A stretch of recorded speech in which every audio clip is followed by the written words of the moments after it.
Bonjour à tous et bienvenue dans cette nouvelle vidéo, j'espère que vous allez bien. Aujourd'hui on est le 5 octobre, c'est la période idéale pour ramasser les châtaignes. J'ai décidé de cuisiner une crème de châtaigne qu'on va déguster ensuite avec un invité. C'est parti, jingle!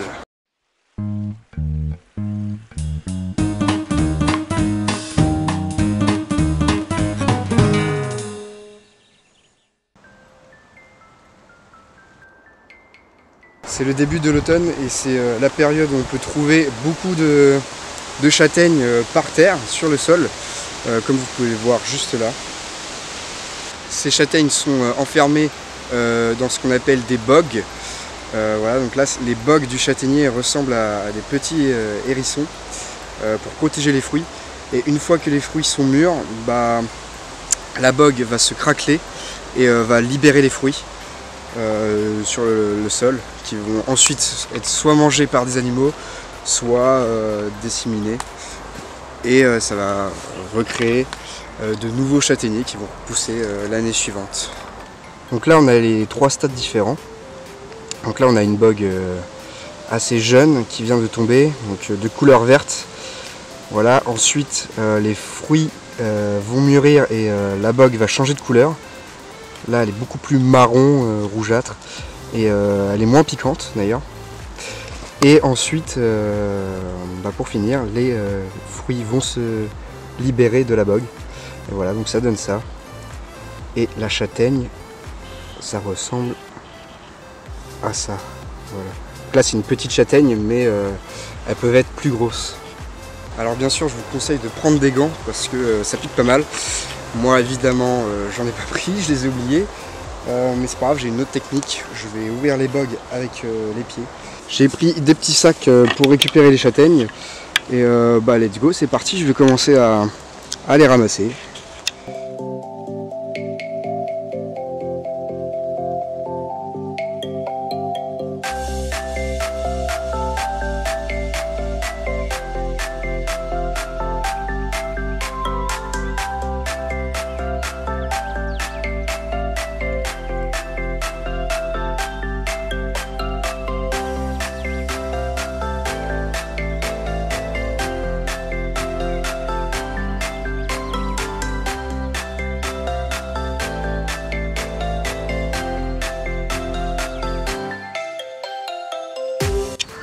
Alors la plupart du temps on trouve 3 châtaignes dans chaque bogue, mais il arrive parfois qu'il y en ait 4, voire 5, ça reste encore assez rare, mais c'est possible.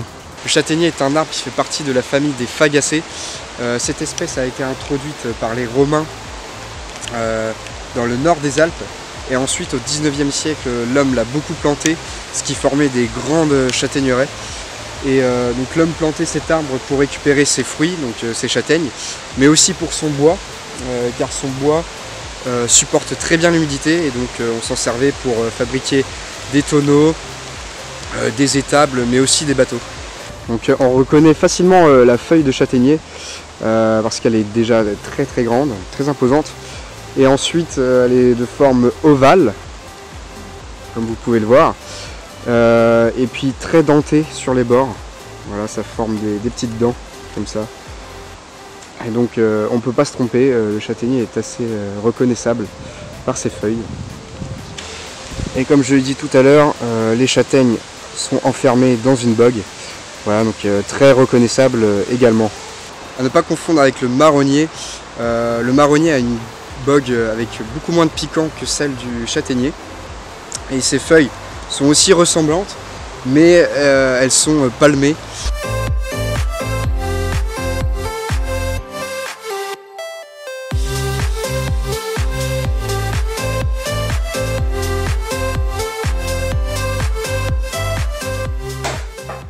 Me voilà dans la cuisine, on va commencer la recette de la crème de châtaigne. Donc je vais commencer par peser 400 g de châtaigne que je vais ensuite cuire à l'eau, dans l'eau bouillante, pendant une quinzaine de minutes, ce qui va me permettre ensuite d'enlever l'écorce autour du fruit.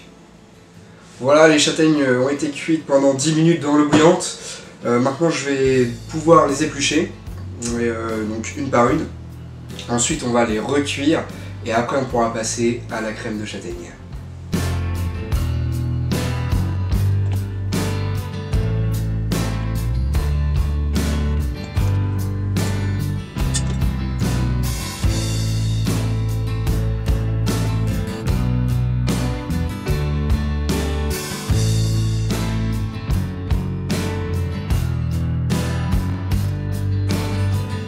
Alors les châtaignes sont très riches en glucides.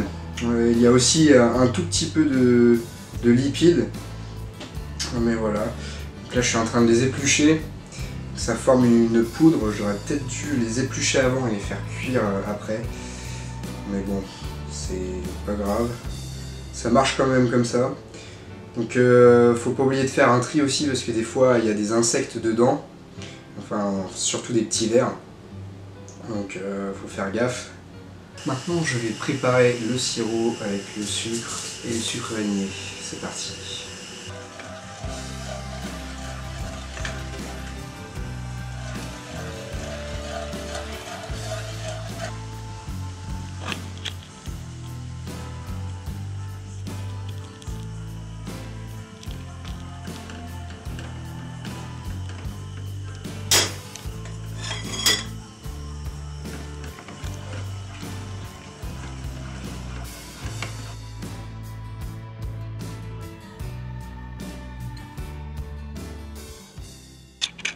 Bon, ça fait une nuit que ça a été reposé dans le frigo. C'est pas terrible l'aspect, mais bon, on verra bien. Du coup, je vous présente Lucille, c'est l'invitée d'aujourd'hui. Elle va goûter avec moi la crème de châtaigne. Bon, t'as hâte de goûter ça ou pas? Non. Bon, on va goûter ensemble et on va voir ce que ça donne. Je suis difficile moi donc... Ouais. Là, même si c'était pas difficile, je pense que... En tout cas, l'aspect ça me dégoûte. Bon bah, let's go, c'est parti, on va goûter. C'est parti. Ça se mange pas comme ça. Tu peux mettre sur une tartine de pain si tu préfères. Oh, il y a des bouts. Normalement, il est pas censé y avoir de boue, mais... Ah non. C'est pas grave.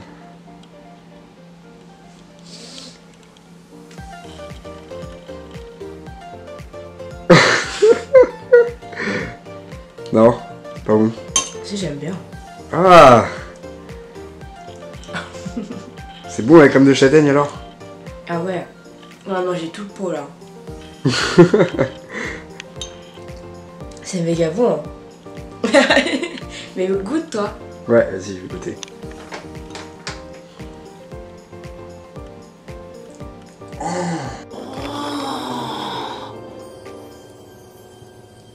C'est de toute beauté.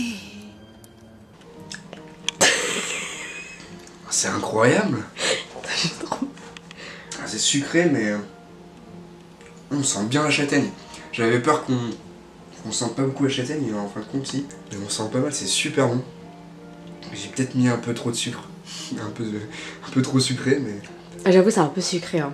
Mais c'est bon. On sent bien la châtaigne. Bon. Oh, je suis content, c'est réussi. L'aspect, ça donne pas envie de manger, mais sinon c'est ouais, mais super en bon. vrai, c'est super bon. Je pense que sur une petite tartine de pain, là, ça va être tellement bon le matin. Voilà comment faire de la crème de châtaigne, c'est super bon. Hein, franchement, t'en penses quoi, toi? C'est trop bon. Voilà.